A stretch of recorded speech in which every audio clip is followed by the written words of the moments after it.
Buenas, vamos a comenzar con nuestra actividad de hoy, jueves de academia. Bienvenidos a las personas que se están conectando.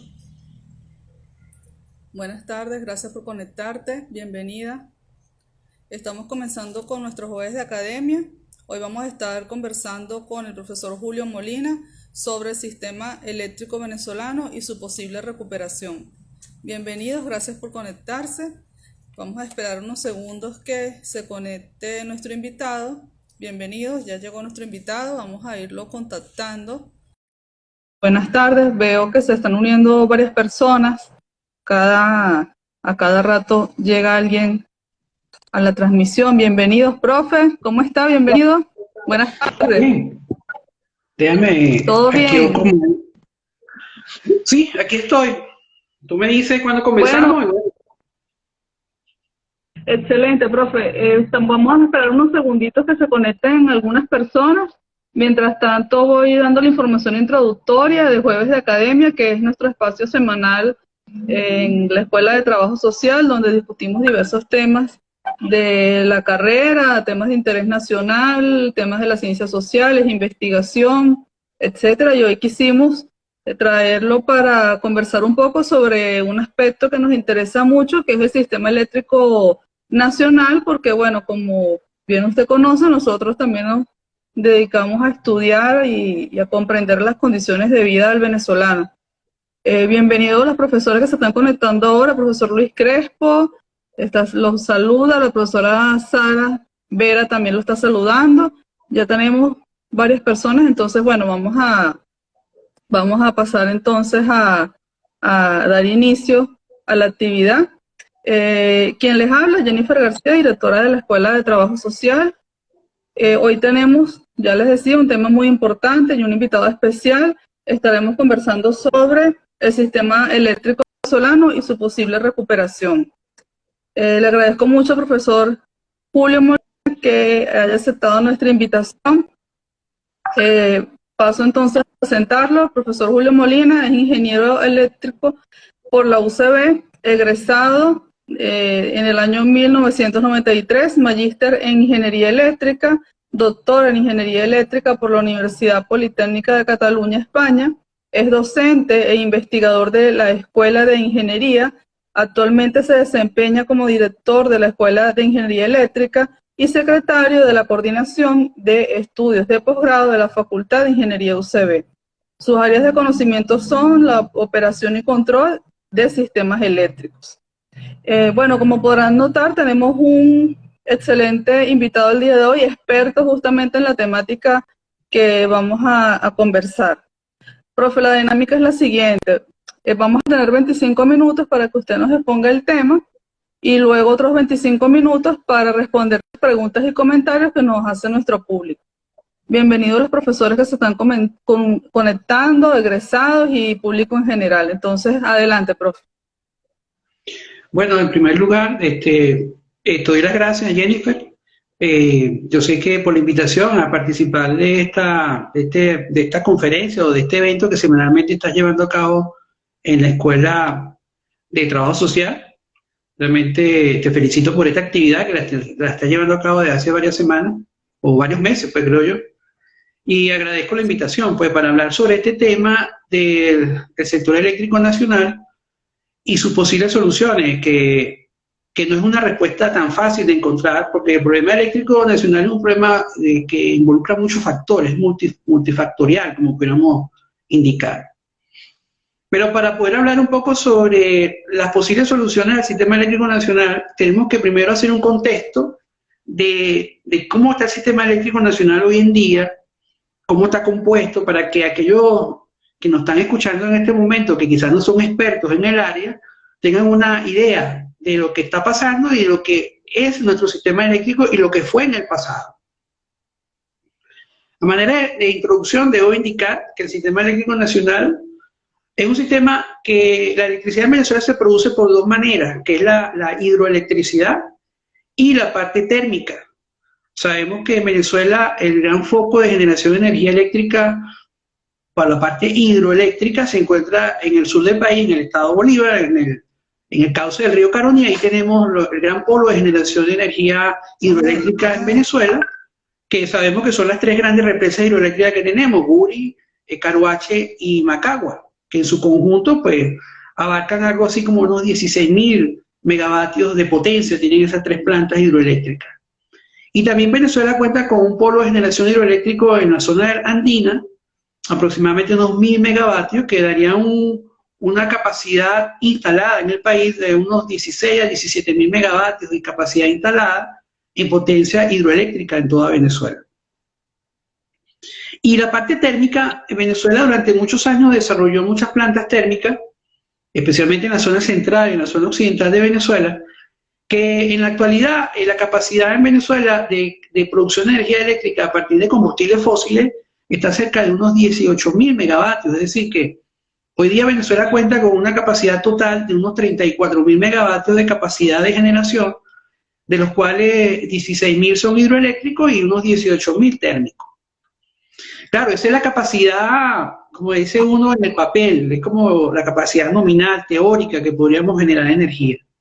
Pero cuando vamos a la práctica, que es la capacidad real, la capacidad que se puede atender por disponibilidad de las plantas, solamente podemos cubrir apenas el 27% de la capacidad que tenemos es lo que podemos hoy día disponer. Es decir, de esos 16.000 megavatios hidroeléctricos que tenemos instalados, solamente están operativos alrededor de unos 7.500 megavatios, y de los 18.000 termoeléctricos que están instalados en Venezuela, pues se estima que hoy en día están disponibles alrededor de unos 1.500, quizás hasta 2.000 megavatios, que eso ronda aproximadamente el 10% de la capacidad instalada. Ahí te das cuenta de la magnitud del problema. O sea, nosotros disponemos de una gran capacidad de equipos instalados, pero que no están operativos por índoles razones, ya explicaremos algunas de ellas, que hace que es como si uno tuviese 10 vehículos disponibles en un estacionamiento, pero de esos 10 vehículos solamente funcionan 2, los otros 8 están indisponibles. Bueno, así sucede con la generación de electricidad hoy día en Venezuela. Por esa razón es que vemos que la demanda eléctrica del país no puede ser cubierta el 100% de su totalidad, porque si apenas tenemos una demanda atendida cercano a los 9.000 megavatios y se estima que tenemos una demanda no atendida de unos 2.000, eso quiere decir que la demanda hoy día en Venezuela, entre lo que se atiende y lo que no se atiende, son alrededor de unos 11.000 megavatios. O sea que diariamente hay un bloque de energía alrededor de unos 2.000 megavatios, que es casi la quinta parte de lo que requiere el país, que no está siendo atendida, y eso se traduce en racionamiento. Por eso vemos que hay grandes sectores del país, sobre todo en el occidente del país, que sufren de racionamientos eléctricos de unas 4, 5, 6 o 12 horas al día, porque no hay capacidad en el sistema de generación de electricidad para cubrir la demanda del sector, de la demanda de la población venezolana. Para hacer un poco de historia, para que tengamos con un contexto general de cómo funcionaba el sistema eléctrico hace algunos años atrás, te comento que en el año 2013 se dio el máximo pico histórico en Venezuela de demanda de potencia en el sistema. En el 2013 el pico de la demanda en Venezuela tuvo exactamente un valor de 18.696 megavatios. Y para esa época todavía disponíamos de reserva, algunos 2.000, 3.000 megavatios adicionales. O sea, teníamos suficiente capacidad para atender esa demanda de 18.000 megavatios y teníamos reserva operativa. O sea, teníamos plantas que estaban allí como en reserva, en caso de algún pico adicional pudiéramos cubrirlo. O sea, que si tú pones a comparar el año 2013 con el año actual, que estamos hablando de apenas 7 años, la demanda de consumo energético en Venezuela ha disminuido bárbaramente, quizás hasta un 50% de lo que se atendía, porque si nosotros éramos capaces de atender el 100% de 18.000 megavatios, que era el pico de demanda en ese año 2013, hoy día apenas estamos cubriendo 9.000, quiere decir que la mitad se perdió, no estamos cubriendo esa mitad de energía que se disponía, de potencia, pero que se disponía en el año 2013. Y la pregunta es ¿por qué llegamos a este punto? ¿Por qué la demanda eléctrica ha disminuido tanto? Bueno, una razón está íntimamente relacionada con el tema económico.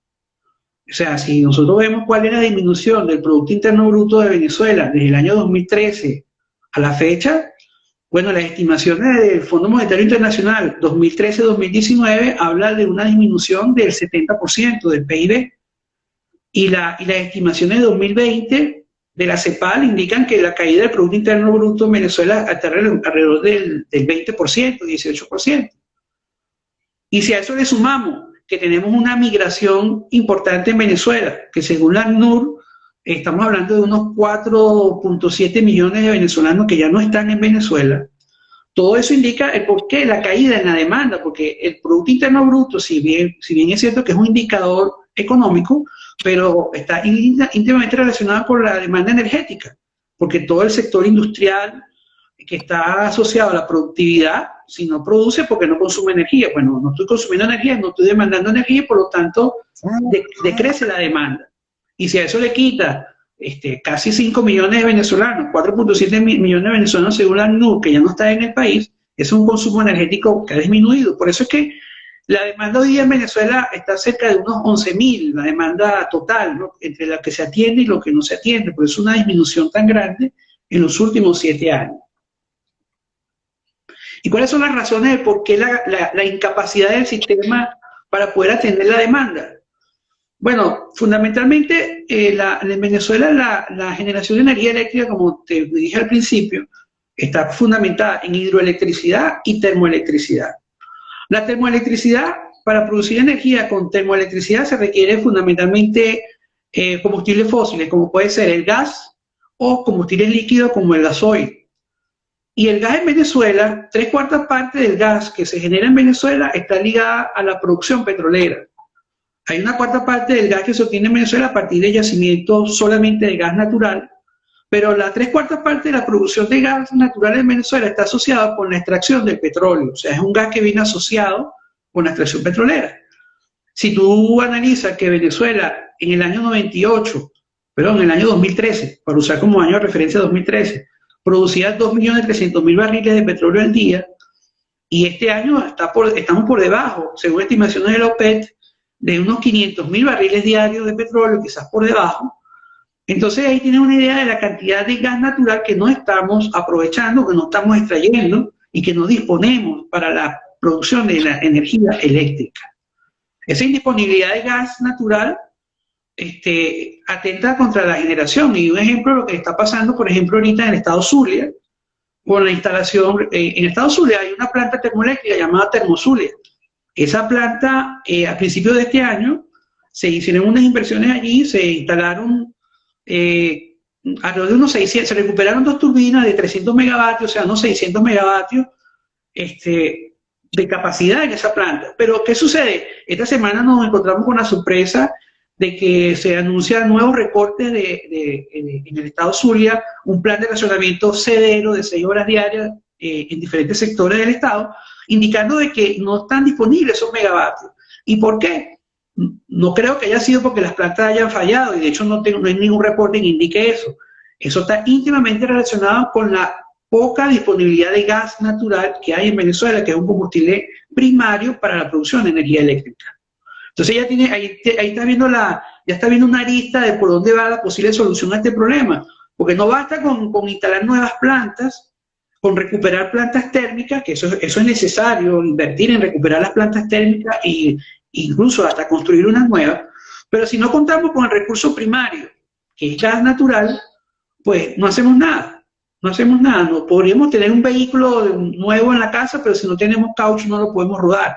Pues así pasa con el sector térmico. Si tenemos una planta nueva, pero si no tenemos gas que está asociado a la producción petrolera, no vamos a poder usar esa planta. Bueno, y fíjate que el problema del gas tan grave lo podemos ver en el gas doméstico, en el GLP, que es el gas licuado de petróleo. La bombona, tú ves que es un problema hoy día conseguir una bombona para gas doméstico, y tú ves que hoy día en Venezuela mucha gente está cocinando con leña, lo cual indica la grave crisis que hay en el sector gasífero que hay en Venezuela. También hay muchas plantas que funcionan con combustibles líquidos, como puede ser el gasoil, pero el gasoil es un producto primero que es importado. Aquí la refinería venezolana, su producción de combustibles líquidos sabemos que está muy disminuida.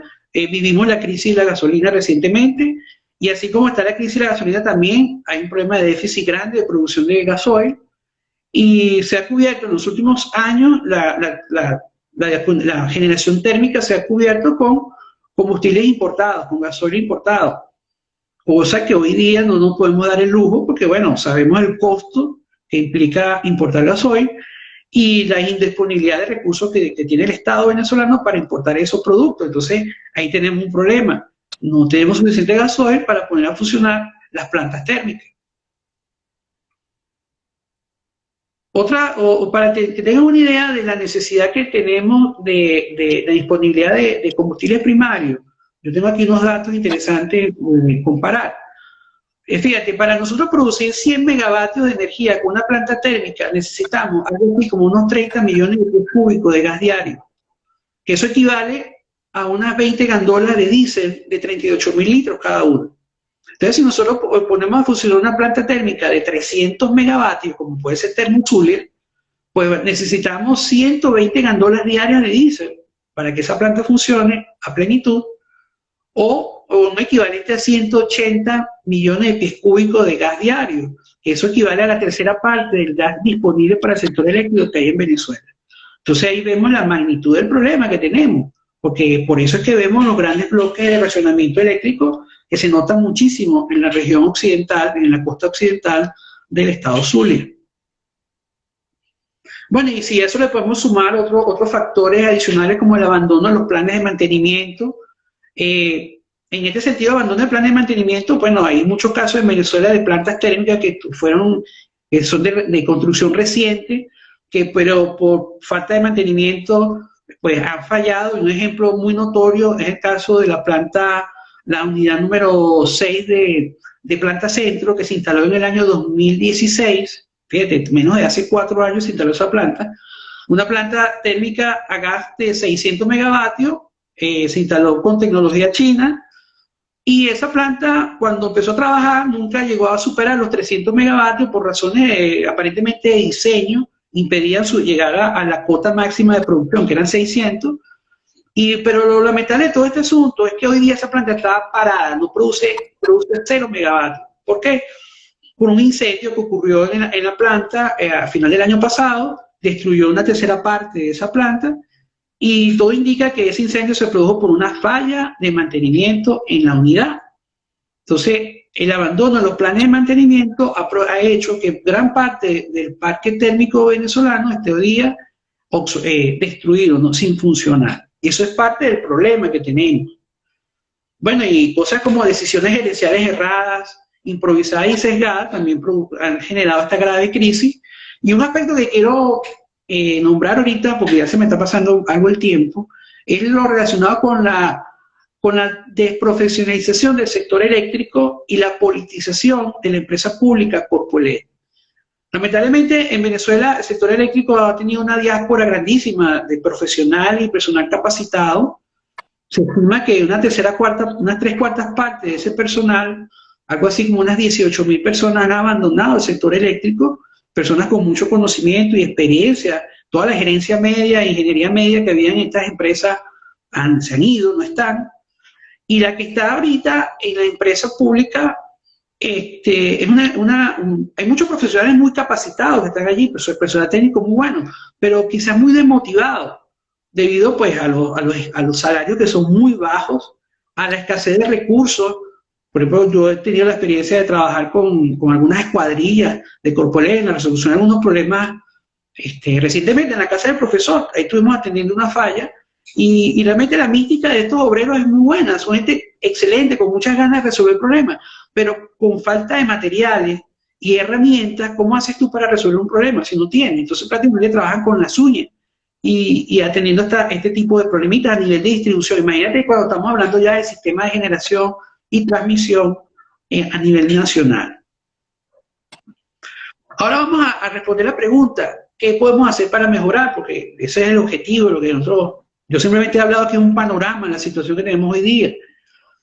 Bueno, yo desde mi punto de vista como académico, como profesor, investigador en el área, yo entiendo que existen planes de cómo atacar la emergencia a corto plazo y están todos relacionados con recuperación de plantas térmicas, hay que recuperar tantos megavatios en el occidente, en la parte central. Bueno, estoy totalmente de acuerdo con todo eso. Pero yo creo que hay aspectos que son más generales, que también deben formar parte de la solución, como es la entrada en vigencia de un nuevo marco jurídico que regule y que cambie el sector eléctrico venezolano.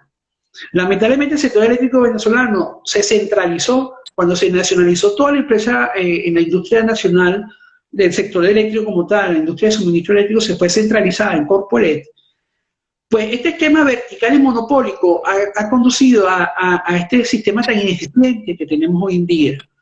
Realmente nosotros tenemos un retraso de hace 20, 25 años con otros países, incluso en Latinoamérica, en Europa, de cómo se modernizaron los sistemas eléctricos a partir de reestructurar todo el sistema. Y de hecho hay una ley en la Asamblea Nacional que se ha trabajado durante los últimos 2, 3 años, se generó una nueva ley en primer borrador, ahorita está en un segundo borrador, pero la idea de esta nueva ley es reestructurar el sistema eléctrico y dividirlo por sectores operacionales, es decir, el sector de generación, transmisión, distribución y comercialización, que sean actividades apartadas, que sean actividades que sean llevadas a cabo por diferentes empresas. Que eso da cabida a que puedan participar empresas con carácter, empresas públicas y empresas privadas. Porque si tú, por ejemplo, en el sector generación, tú permites que ingrese capital privado, que ingresen personas interesadas en generar energía y venderla como un producto, evidentemente vas a buscar mejorar el sistema eléctrico, vas a buscar mejorar la disponibilidad de megavatios en el sistema eléctrico y ahí le estaríamos dando cabida a todo lo que hoy día se está usando en el mundo, como son la generación distribuida. Podríamos estar hablando de fuentes de energética basadas en energías renovables, como puede ser la energía solar, la energía eólica, que son fuentes de generación distribuida, pero que tienen cabida dentro de un marco jurídico donde se le permita al inversionista poder disponer de sus recursos para poder montar este tipo de plantas y poder comercializar la energía que está vendiendo al sistema eléctrico. Otro aspecto que es fundamental para lograr una mejora del sector es reprofesionalizar el sector. Es decir, todas esas personas que se fueron de esa diáspora del sector eléctrico hay que tratar de captar. Sabemos que no vamos a recuperar a todos, porque muchas de estas personas ya ni siquiera están en Venezuela, pero tratar de captar lo poco que aún queda en el país, los que aún quieran regresar a Venezuela e introducirlo de nuevo en la industria eléctrica nacional, dando condiciones adecuadas de trabajo, que se le valore profesionalmente. Y hay que capacitar a los que están dentro y tratar de las universidades. Bueno, en este caso las universidades tenemos un rol importante, porque nosotros tenemos que asumir la profesionalización de todo este personal, no solamente las universidades, los institutos técnicos, los centros de capacitación que existen en la industria nacional, hay que recuperarlos para adiestrar a todo el personal técnico, a nivel de ingeniería, a nivel técnico, para que puedan atender las necesidades de mantenimiento del sistema que se requieren a corto y mediano plazo.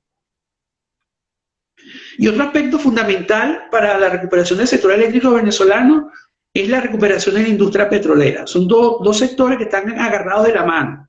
Si nosotros no recuperamos el sector petrolero, pues es muy difícil lograr recuperar el sector eléctrico, porque los combustibles que requiere el sector eléctrico provienen del sector petrolero. O sea, supongo que recuperar el sector petrolero, yo no soy un experto del sector petrolero, pero supongo que tendrá que haber una modificación o una nueva ley del sector de hidrocarburos, donde evidentemente se permita que empresas extranjeras, empresas del sector petrolero inviertan en mejorar la producción petrolera, de elevarla de 500.000 barriles diarios, subir esa producción a lo que teníamos antes, unos 1.500, 2 millones de barriles al día, incrementar la producción de gas no asociado. En Venezuela hay yacimientos de gas no asociado a la producción petrolera, como son los campos de Anaco, los campos que están en Cardón, en el estado Falcón, que si esos campos se le invierte dinero, podemos aumentar la producción de metros cúbicos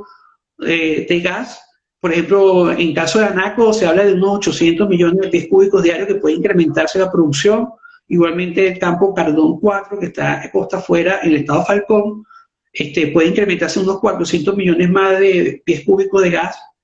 E incluso el gas que se ventea en el oriente del país, según las estimaciones, ahí se ventea aproximadamente unos 1.800 millones de pies cúbicos de gas al día. que se bota, que se tiran a la atmósfera, que se quema. Es un gas que si se hacen las inversiones en las plantas de recuperación, en plantas de condensación, compresores, etcétera, es un gas que es aprovechable para la misma industria petrolera, para la industria petroquímica y evidentemente una porción importante para la industria o el sector eléctrico. Y por supuesto, esto simplemente, ya tengo aproximadamente unos 23 minutos, creo que ya debo ir terminando. Tan solo he tocado el tema de generación, pero el sector eléctrico involucra también mejoras en el sector de los sistemas de transmisión, que son fundamentales, porque tú puedes tener mucha generación, pero si tu sistema de transmisión está mal operado o mal funcionando, pues no haces nada. Y el tema de distribución, que también es un mundo bien complejo, porque muchos de los racionamientos que hay en Venezuela, sobre todo en los llanos y algunas zonas de los Andes, se debe a un problema de distribución, a un problema de que hay malas redes de distribución, un mantenimiento inadecuado, etc. Entonces, en términos globales, yo pienso que estos tres aspectos macro que yo acabo de mencionar son fundamentales en la recuperación del sector eléctrico nacional a mediano y largo plazo, por supuesto. Hay medidas a corto plazo que no las he considerado, pero que son fundamentales en aplicar un plan de 6 a 8 meses, a 12 meses para recuperar algo. Pero si queremos tener un plan a futuro largo, pues tenemos que empezar con lo que he comentado. Bueno, creo que ya tengo el tiempo, creo que tengo los 25 minutos. Terminó un poquito antes, pero no importa, porque tiene bastantes preguntas. Bueno, así damos más oportunidad, más preguntas, no te preocupes. Sí, bueno, puedo aprovechar para darle los saludos de la profesora Mercedes Arocha de la Facultad de Ingeniería que se conectó. También quiero saludar a la profesora Margarita Rojas, a Argelia Castillo, a Luis Gesá, a la profesora Mirna Jones de la Escuela de Estudios Internacionales, el profesor Luis Crespo, Gustavo Maiz, a nuestros estudiantes que se conectaron, también al profesor José Ibarra, a la profesora Patricia Martínez, la profesora Yubi Chaudhary, Flor Bautista y también un amigo de la escuela que es Jean-Claude Tos. Bueno, voy a pasar a ir leyendo las preguntas que tengo acá y los comentarios. De hecho, bueno, le cuento que esta ha sido una de las actividades que hemos tenido más participación, más preguntas, más comentarios, ¿no? Entonces, bueno, le voy diciendo, por acá, le dicen buenas tardes, saludos, buen resumen. Y también se ha hablado de la generación y del mantenimiento.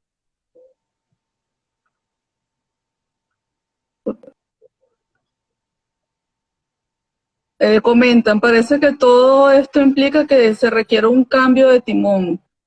Preguntan, ¿es recuperable el parque eólico de Paraguaná? Lo primordial sería que el gobierno... Segundo, que se me van acá lo primordial sería que el gobierno tuviese la voluntad de querer recuperar este sector. Bueno, pero es que nos hacen un comentario.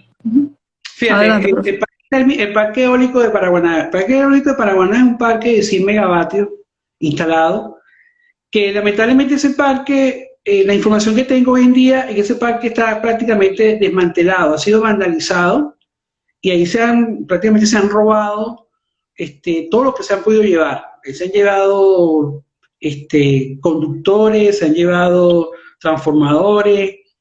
Es muy triste porque es una inversión que se hizo y no se aprovechó. Recuperable, por supuesto que es recuperable, pero el problema es el dinero. Tenemos el dinero para recuperar eso. Por eso cuando hacen una pregunta, que si todo esto implica un cambio de timón, bueno, yo no lo he mencionado, pero es evidente. O sea, si no hay un cambio de timón, si no hay entrada de capital fresco para el sector, esto no tiene pie. O sea, el sistema eléctrico nacional está andando porque, bueno, porque están dando, pero no, es un vehículo que uno tiene, que sabe que le está pasando aceite, que tiene la caja mala y el motor malo, pero uno sigue andando en él. Pues así anda el sistema andando. Que si no se hacen inversiones puede colapsar. Bueno, no me atrevo a decir nada al respecto, pero es evidente, pues. O sea, si tu sistema no lo mantienes correctamente, pues la tendencia es que a que no, a que siga presentándose fallas, ¿no? Exacto. Tengo otro comentario acá. El profesor Restrepo dice: en el mes de julio la producción petrolera estuvo por debajo de los 350.000 barriles por día. También dicen: dada la inversión, ¿no sería más rentable trabajar con energías renovables? Le Lo que pasa es pregunto que también: ¿a cuándo? Ajá. Adelante, con el profesor. tema de la energía renovable es una solución a futuro, por supuesto, pero es que las energías renovables no son, desde el punto de vista para Venezuela, no es conveniente a corto plazo porque las energías renovables son costosas. Y la inversión que tú tienes que hacer para la cantidad de potencia que vas a obtener no es eficiente. O sea, lamentablemente ese es uno de los problemas de la energía renovable. Fíjate que las energías renovables se han impulsado a nivel mundial, sobre todo en Europa, porque es un asunto de compromiso de Estado y los mismos estados han subsidiado estos sistemas, han inyectado recursos para estimular la instalación de estas plantas por un asunto de compromiso, pues entrar en los compromisos de ser sustentable este planeta. Pero desde el punto de vista de las necesidades energéticas que tiene Venezuela, si este país hace un rearranque, un reinicio, una reinstalación del parque industrial, que reinicie, por ejemplo, a funcionar las plantas siderúrgicas de Guayana, que el parque industrial venezolano comience a necesitar energía, pues nosotros no podemos depender de energías renovables, porque las energías renovables tienen un defecto, que las energías renovables son intermitentes. O sea, tú tienes energía eólica mientras tengas viento, pero si no hay viento no tienes energía. Tú tienes energía solar si hay sol, pero si ese día está nublado, pues no tienes energía. Entonces tú no puedes depender completamente de las energías renovables. La energía renovable es un complemento necesario, pero no puedes basarte un sistema 100% de energía renovable, por la intermitencia que acabo de comentar. Le pregunto también, profe: ¿cuánto asciende el monto de la inversión necesaria para resolver la reconstrucción del sistema eléctrico? Y yo le preguntaría: ¿en cuánto tiempo considera usted que se pudiera realizar al menos una estabilización, si no la reconstrucción, como dice la profesora Saravera? Bueno, una recuperación, por ejemplo, hay unas estimaciones que están dadas por la Asociación Venezolana de Ingeniería Eléctrica y Mecánica, la BIEN, que según sus estimaciones para instalar 100, nosotros con la producción petrolera que hay y de gas, podemos incrementar la producción termoeléctrica en unos 1.000 megavatios aproximadamente, según esas estimaciones. Para lograr eso, las inversiones estamos hablando de unos 3.000 millones de dólares para poner a funcionar unos 1.000 megavatios térmicos en un plazo de unos 12 a 18 meses, que sería muy corto plazo. Y eso sería un paliativo, porque sería 1.000 megavatios nada más. ¿Cuáles deberían ser las competencias de las alcaldías y las gobernaciones en materia eléctrica en un proyecto de descentralización del servicio? Bueno, fundamentalmente un aspecto importante en el tema de la alcaldía es lo que es la fiscalización del sector eléctrico. Se supone que en un sector descentralizado, el tema de la distribución de energía y la comercialización de energía, alguien tiene que fiscalizar, alguien tiene que asegurarse de que el servicio de calidad, la calidad del servicio que se está prestando al usuario, sea el correcto. Entonces, en ese caso son las alcaldías, los municipios lo que deberían tener esas competencias de vigilancia, de que se cumpla con lo que establezcan los reglamentos en cuanto a los parámetros e indicadores de calidad que se especifiquen, pues en los mismos, ¿no? Y otro aspecto que siempre ha tenido competencia en las alcaldías es el tema de alumbrado público. Evidentemente, es una competencia directa de las alcaldías el tema de la seguridad personal en sus municipios y algo fundamental es el alumbrado público. ¿De qué modo influye en la calidad del servicio eléctrico las tomas o conexiones hechas por el propio usuario que se observan en algunos poblados del país? Bueno, por supuesto que afecta porque tú cuando haces una planificación de un sistema, así sea de muy baja tensión, tú especificas, bueno, yo voy a tener aquí una carga máxima de determinado amperaje y eso me va a producir una caída de tensión de tanto. Eso tú siempre tratas de asegurarte de que el conductor tenga la capacidad de corriente y no te permita una caída de voltaje más allá de lo que de las especificaciones técnicas. Entonces, si la gente empieza a conectarse y sin una debida autorización de la empresa de distribución, pues sucede que entonces los conductores comienzan a a sobrecalentarse por sobrecorriente, comienzas a tener muy bajos voltajes en tu casa, entonces tú vas a ver que las luces comienzan a bajar la intensidad porque el voltaje es muy bajo, comienzan a haber fallas en los electrodomésticos, etcétera. Entonces, evidentemente, cuando hay muchas tomas ilegales sobre un circuito, eso afecta directamente la calidad del servicio eléctrico de esa zona. La profesora Mirna Jones de la Escuela de Estudios Internacionales comenta: excelente panorama de la lamentable situación del sector eléctrico en un contexto energético. Errada e interesadamente lo visible y lo mediático en esta precariedad de este servicio. Un comentario. Comenta: es importante comprender que invertir sin criterio de orden y control adecuado, solo pensando en enriquecimientos personales, no será posible recuperar el sistema eléctrico. Bueno, sí, eso es lamentable porque, fíjate, hay un aspecto yo quería, lo tenía aquí en mis apuntes, en mi guía, cuando yo dije que una de las causas del problema en Venezuela se debe a decisiones gerenciales erradas, improvisadas y sesgadas. Y te voy a poner como ejemplo mira, un ejemplo que yo siempre pongo a mucha gente sobre este tema, que fue la instalación de una planta térmica en el Vigía, Estado Mérida, que se llama Luis Zambrano. Una planta con un costo de aproximadamente 1.200 millones de dólares, una planta termoeléctrica ciclo combinado, cuyo diseño es para que trabaje a 450 megavatios, que su primera etapa se instaló en el año 2011, 150 megavatios, la primera máquina se instaló en el 2011. Bueno, sorpresa, que parece una planta que funciona, las turbinas funcionan a gas, y se instalaron en el Vigía. Pues la gran sorpresa que se encontraron es que en el Vigía no hay gasducto, no hay gas. Entonces uno se pregunta, ¿cómo vas a hacer una inversión de 1.200 millones de dólares en un sitio donde no tienes gas? Entonces alguien dice, bueno, pero no importa, se pone el gasducto, se hace un gasducto. Bueno, está bien. Hacer un gasducto desde la costa oriental del estado Zulia hasta el Vigía, las estimaciones son más o menos 1.200 millones de dólares adicionales. O sea que nada más llevar el gas para que la planta funcione, tiene que invertir lo mismo que costó la planta.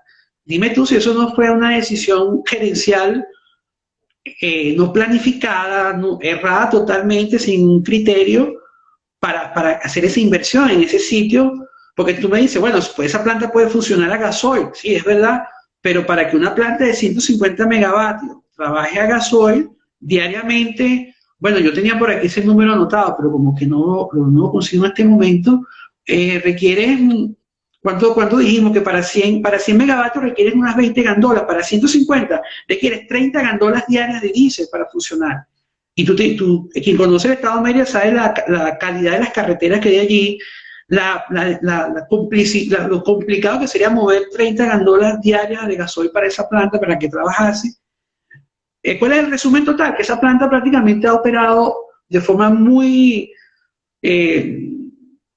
no ha trabajado mucho, pues, porque realmente no tienes posibilidad de tener combustible allí para ponerla a operar como debe ser. Entonces, es un ejemplo de una decisión sesgada, una decisión errada en el sistema. Y así como eso, hay muchos otros casos.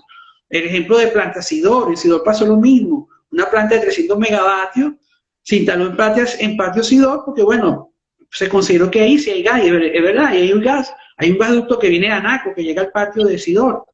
Pero cuando se empezaron a requerir los metros cúbicos de gas para producir 150 megavatios, se dieron cuenta que entonces Sidor se iba a quedar sin gas para el proceso siderúrgico.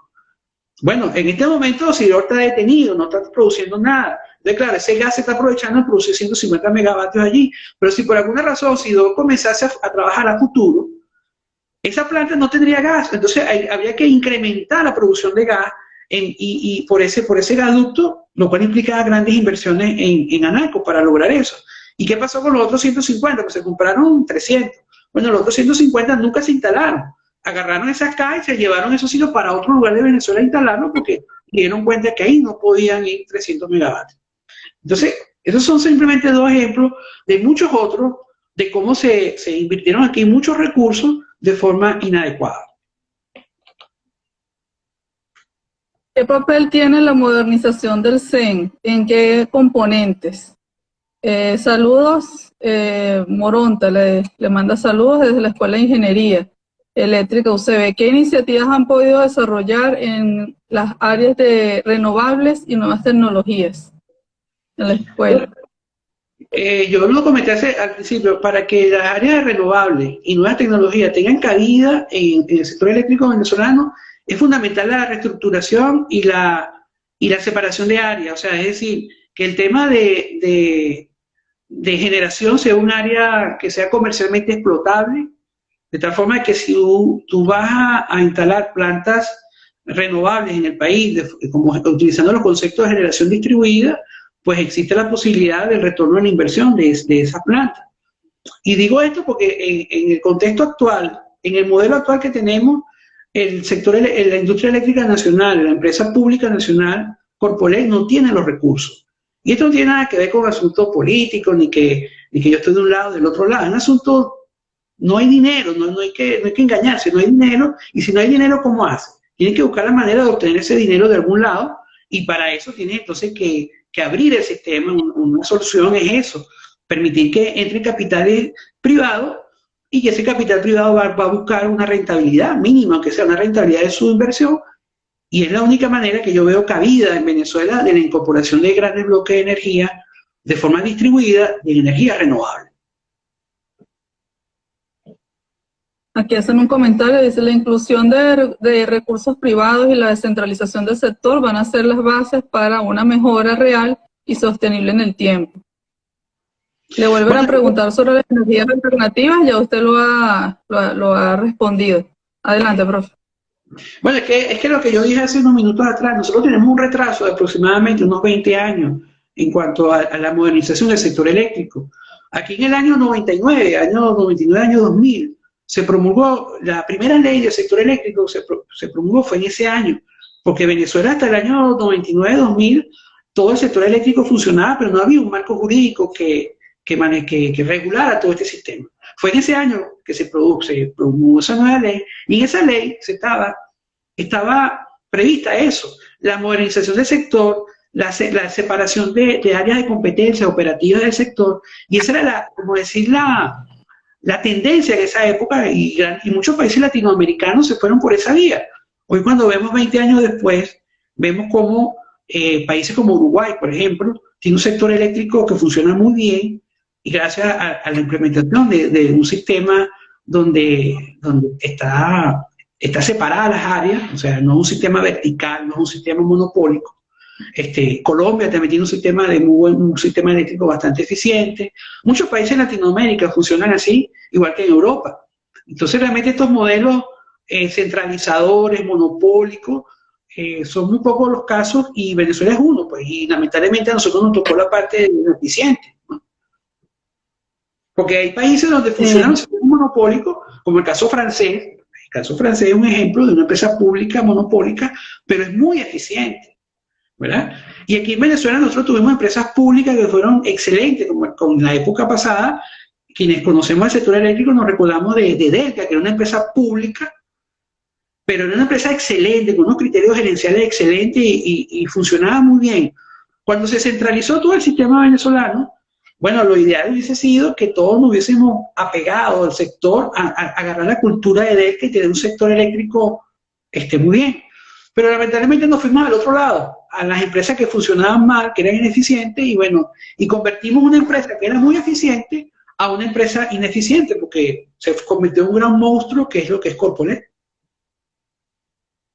Exacto. Bueno, aquí hay un comentario, dice: el parque eólico de Paraguaná no está correctamente diseñado, por lo que hay que hacer primero es una reingeniería.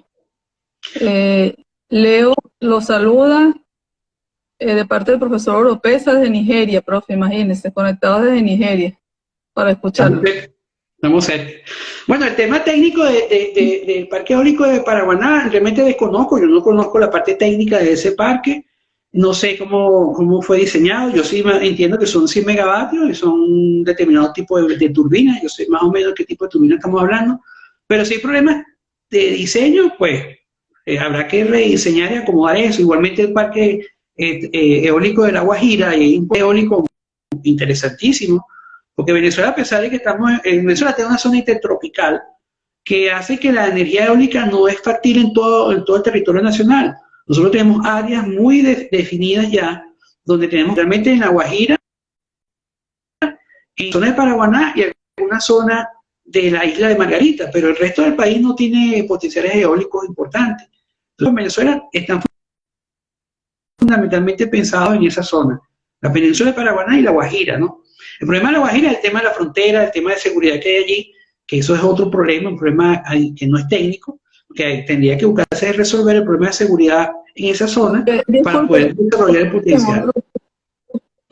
Lo perdimos en los últimos 10 segundos. Se escuchó muy distorsionado. ¿Usted podría repetir la última idea que dijo? Bueno, lo que dije es que para el desarrollo de los parques eólicos en Venezuela, fundamentalmente el potencial eólico que tenemos en La Guajira, es necesario resolver el problema de seguridad, porque es una zona fronteriza donde existen problemas graves de delincuencia. Bueno, sabemos que hay problemas de narcotráfico, diferentes tipos allí, que para poder desarrollar esa parte eólica del país, pues es necesario atender el tema de seguridad fronteriza en esa zona. Okay. Le preguntan si, ¿qué opina usted de la privatización del sistema eléctrico? Bueno, yo creo que es necesario. O sea, mi opinión es que es necesario. Así como en la industria petrolera, para que nosotros podamos levantar el potencial petrolero que ahora tenemos, necesitamos capital privado. Igual sucede en el sector eléctrico.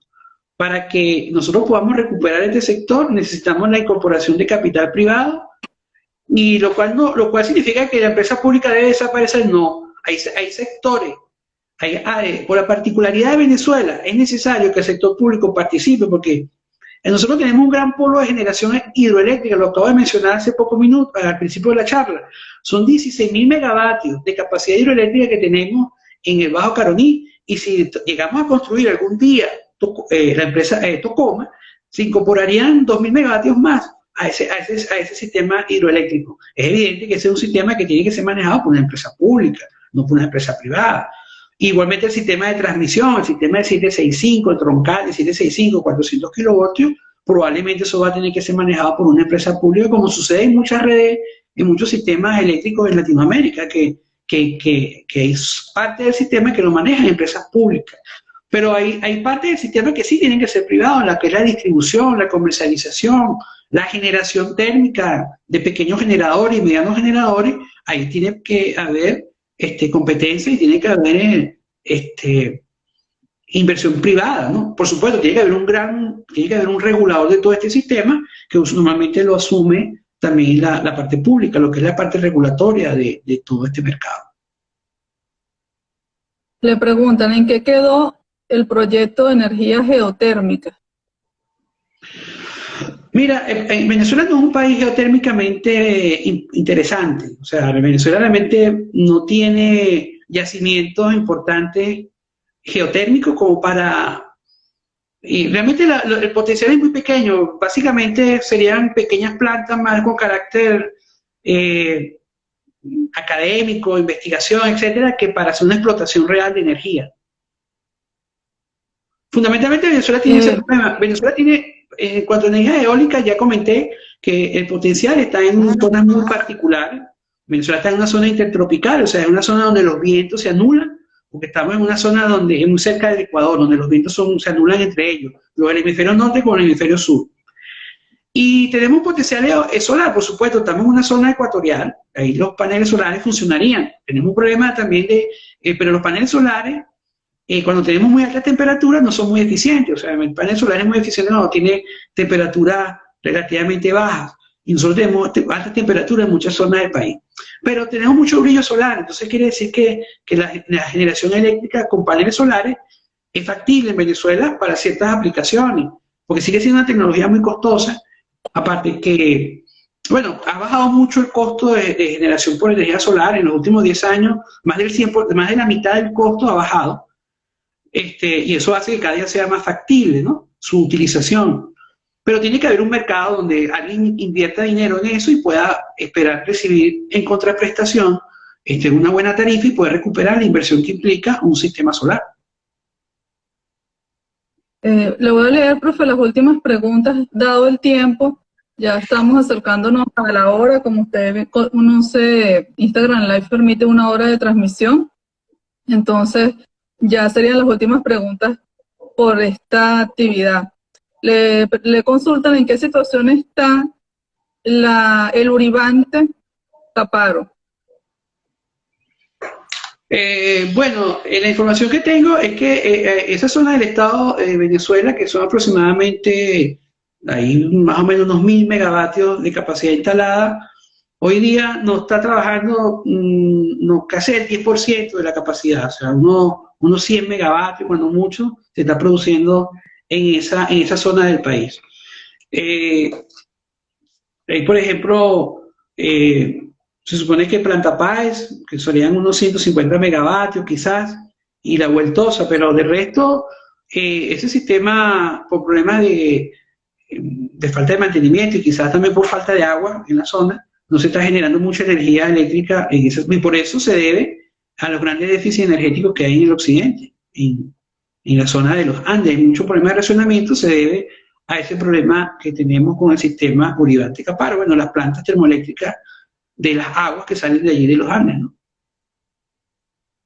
Pero le voy a leer estas dos últimas preguntas para ir cerrando, porque creo que puede generar bastante contenido. Una es, ¿cuál es la situación actual de Guri? Y la otra, ¿cuáles son las perspectivas en corto y mediano plazo?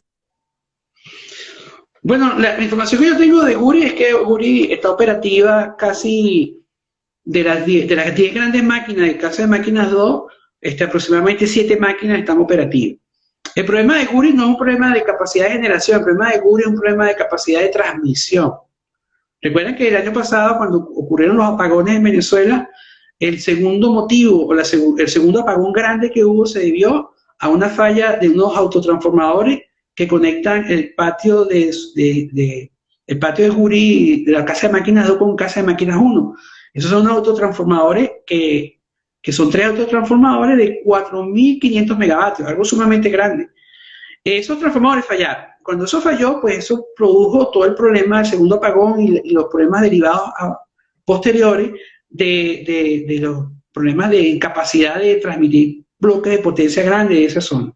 Eso se fue recuperando, bueno, se fueron canibalizando a partir de otras subestaciones que consiguieron algunos autotransformadores que quedaban en reserva, se logró recuperar 2 de las 3 unidades, son 3000 megavatios, pero entiendo que no pueden trabajar a la máxima potencia, o sea, quizás están trabajando por encima, cercano a unos 1200 megavatios, lo cual hace que el operador del sistema eléctrico le cuesta mucho poder aprovechar el máximo potencial que tenemos en Guri, porque es un problema de transmisión. Entonces ahorita, yo creo que a nivel de Guri no debemos preocuparnos. Yo creo que ahorita la preocupación mayor está en el tema de la recuperación del sistema de transmisión de 765 para poder extraer mayor cantidad de energía de esas plantas hidroeléctricas. Pero eso no es suficiente, porque recuerden que el sistema tiene que ser balanceado. Nosotros necesitamos recuperar la parte térmica también. Nosotros no podemos depender 100% de la hidroelectricidad, porque recuerden que nosotros tenemos la hidroelectricidad en una zona del país muy alejada, allá abajo, en el sur, en Guayana, en esa zona, en el sur del país. Llevar esa energía a Maracaibo, que es el otro extremo del país, es muy complejo. Entonces necesitamos plantas térmicas en la mitad del camino, en la zona occidental, en la zona de los Andes, para equilibrar el sistema energético y poder contar con un sistema que sea balanceado, con un gran polo de generación hidroeléctrica de un lado, pero con polo de generación térmico del otro lado que sea capaz de compensar esa situación. Y en cuanto a las perspectivas, bueno, las perspectivas a mediano y largo plazo no son alentadoras. ¿Por qué? Porque es lo que yo acabo de mencionar. Primero, el sector eléctrico nacional está ligado con el sector petrolero.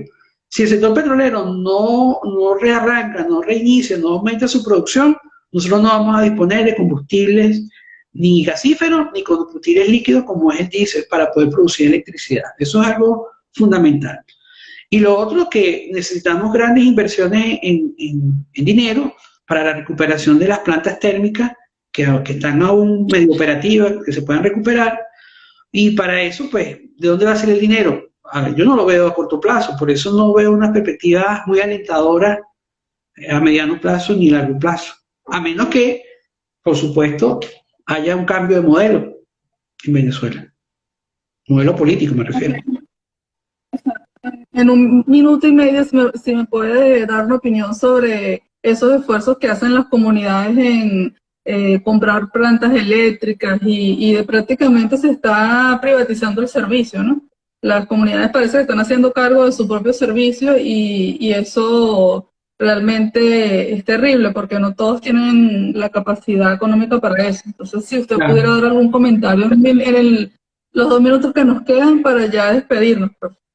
Bueno, la gente busca la solución a su problema, es como el tema del gas. Si no consigue la bombona, ¿qué hace? La gente busca leña y cocina con leña. Ahora, ¿eso es lo mejor? Por supuesto que no. Entonces, lo mismo pasa con la electricidad. Si no tienes electricidad, la empresa eléctrica no te da el servicio, tú buscas suministrarlo con una planta térmica, una planta gasoil. Pero el problema está ahora en que el gasoil aparentemente se va a poner escaso. Porque primero, nosotros no tenemos capacidad de producción de gasoil. Bueno, vemos el problema de la refinería que tenemos. Vemos que la refinería de Cardón y Amuay están operando muy mal, la del Palito. Bueno, sabemos que, y lo vivimos a diario con el tema de la gasolina. El gasoil todavía se puede importar, pero entiendo que hay unas sanciones por allí que vienen, o no sé si la habrán promulgado ya, donde también se va a sancionar el tema del gasoil. Si es así, si ya nosotros no tenemos capacidad de importar gasoil, entonces no solamente va a afectar el tema del transporte de alimentos, como se ha dicho en los medios de comunicación, sino que también va a afectar el tema energético, el tema de producción de energía. Y a menor escala en tu casa vas a tener una planta térmica a gasoil, pero ¿y el gasoil si no lo tienes? Entonces es una solución que al final tampoco te va a ayudar. Por supuesto, bueno, sí, profe, sí. muchas Bueno, disculpa. Dígame. No, realmente quería terminar diciendo que, bueno, si es la solución para tu casa, tener una planta propia, bueno, por supuesto que la tienes que usar, pero no es lo ideal. Le perdimos la última oración. ¿Se Bueno, puede repetir? Que si la solución es tener una planta en tu casa a gasoil, pues que por supuesto que la puedes usar y la tienes que usar porque tú necesitas satisfacer tu demanda de energía, pero no es lo ideal, no es lo que debería ser. Exacto. Bueno, ya entonces se nos está cumpliendo el tiempo, la hora. Quiero darle las gracias, profe, por haber aceptado nuestra invitación. El público estuvo muy activo haciendo comentarios, preguntas, los saludan de diferentes, incluso hasta de otros continentes, diferentes partes de la universidad sí, internacional.